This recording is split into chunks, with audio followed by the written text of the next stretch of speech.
It's pretty uncommon to find a game that would have probably been better off without any combat whatsoever.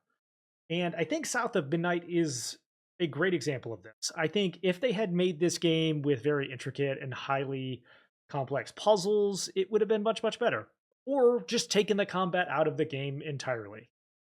As it is, the combat is incredibly repetitive, almost mind numbingly so, and it only gets worse as the game goes on, which is a really sad thing because the rest of this game is exceptional in a lot of different ways, from the voice acting to the visuals to the storytelling.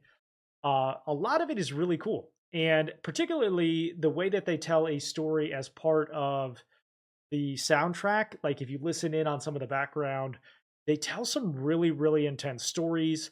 And they do a really good job of like manifesting what is happening in the game with some of the story through the visuals, through the exploration, and through the soundtrack.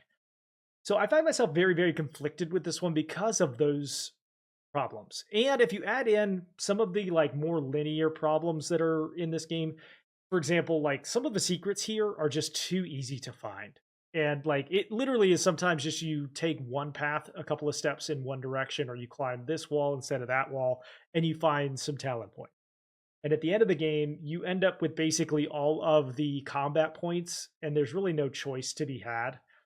So you wind up basically just doing combat as a chore eventually, and you're just like, I wish I didn't have to do this. But then you find yourself enjoying the story and the writing, and the visuals catch you off guard. And it is a love letter to the South in a lot of different ways. If they had just stuck to one of those things and made it better, I think it would have been a much more enjoyable game for me. It's really hard to judge this one fairly because what it does well, it does really well. And I mentioned those things here. And then you have the combat and the linear parts of the story that feel too boring, candidly. And I find myself thinking, if I have Game Pass and you're looking for a really, really good story, I can highly recommend that you download and give this one a shot. But it's definitely not worth that $39.99 price tag if you don't have Game Pass. So to be fair to the game, I do think it is fun if you have that Game Pass, and I'm thinking about a 7 to a 7.5 out of 10. But definitely don't pay full price for this one.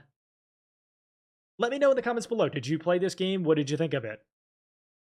Thank you so much for watching, and I will see you again for the next review.